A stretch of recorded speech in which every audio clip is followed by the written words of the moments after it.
ಜೈ Bharat Vande Mataram. ಪಂಜಾಬಿನ ಅಮೃತಸರದಲ್ಲಿರುವ golden ಟೆಂಪಲ್ನಲ್ಲಿ ಮತ್ತೆ ಗುಂಡಿನ ಶಬ್ದ ಕೇಳಿದೆ. ಪಂಜಾಬಿನ ಮಾಜಿ ಡಿಸಿಎಂ ಸುಖ್ಬೀರ್ ಸಿಂಗ್ ಬಾದಲ್ ಇವರನ್ನು ಹತ್ಯೆಗೈಯಲು ಪ್ರಯತ್ನ ನಡೆಸಲಾಗಿದೆ. ಪಂಜಾಬಿನ ಧಾರ್ಮಿಕ ಸಂಸ್ಥೆಯಾಗಿರುವಂತಹ ಅಕಾಲ್ ತಖ್ತ್ ಈ ಸುಖ್ಬೀರ್ ಸಿಂಗ್ ಬಾದಲ್ಗೆ ಒಂದು ಶಿಕ್ಷೆಯನ್ನು ನೀಡುತ್ತಾರೆ. ಅದೇನೆಂದರೆ ಗೋಲ್ಡನ್ ಟೆಂಪಲ್ನನ್ನು ಕಾಯುವುದು. ಈ ಗೋಲ್ಡನ್ ಟೆಂಪಲ್ ಅನ್ನು ಕಾಯುತ್ತಿರುವಾಗ ಅಲ್ಲಿಗೆ ಬಂದ ಒಬ್ಬ ವ್ಯಕ್ತಿ ಇವರ ಮೇಲೆ ಶೂಟ್ ಮಾಡಲು ಪ್ರಯತ್ನಿಸುತ್ತಾರೆ. ಆಗ ಅಲ್ಲಿರುವ ವ್ಯಕ್ತಿಗಳು ಇವನನ್ನು ತಡೆಯುತ್ತಾರೆ. ಇವನನ್ನು ಹಿಡಿದು ಪೊಲೀಸರಿಗೆ ಒಪ್ಪಿಸುತ್ತಾರೆ. ತದನಂತರ ಪೊಲೀಸು ತನಿಖೆ ನಡೆಸುತ್ತಾರೆ.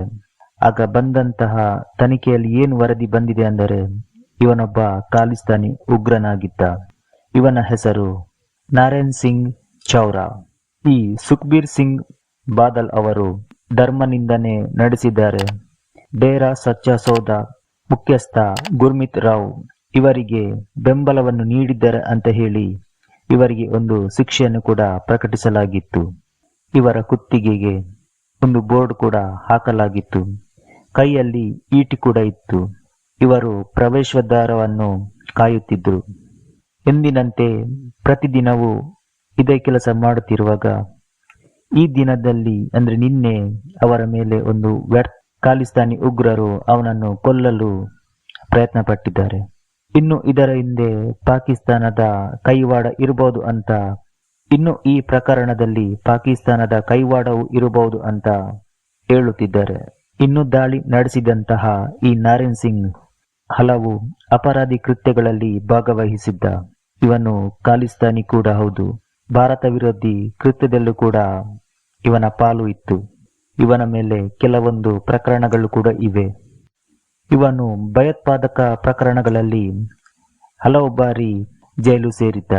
ಇವನು ಭಯೋತ್ಪಾದಕರಿಗೆಲ್ಲ ಒಂದು ಸಹಾಯ ಮಾಡುತ್ತಿದ್ದ.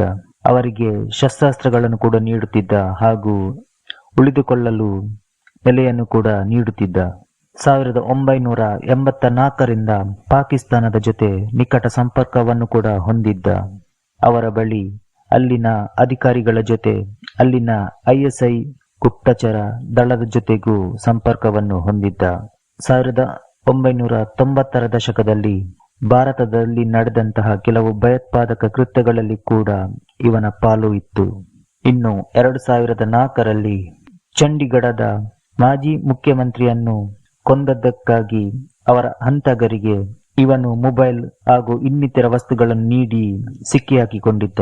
ಹೀಗೆ ಅವನ ಮೇಲೆ 10 ಹಲವು ಪ್ರಕರಣಗಳಿತ್ತು. ಅವನನ್ನು ತೀವ್ರವಾಗಿ ವಿಚಾರಣೆ ನಡೆಸುತ್ತಿದ್ದಾರೆ. ಅವರ ಮುಂಬರುವ ಯೋಜನೆಯನ್ನು ಏನೆಲ್ಲ ಯೋಜನೆ ರೂಪಿಸಿದ್ದಾರೆ, ಯಾರೆಲ್ಲ ಟಾರ್ಗೆಟ್ ಆಗಿದ್ರು, ಹೀಗೆ 10 ಹಲವು ವಿಚಾರಗಳ ಬಗ್ಗೆ ಮಾಹಿತಿಯನ್ನು ಕಲೆ ಹಾಕುತ್ತಿದ್ದಾರೆ.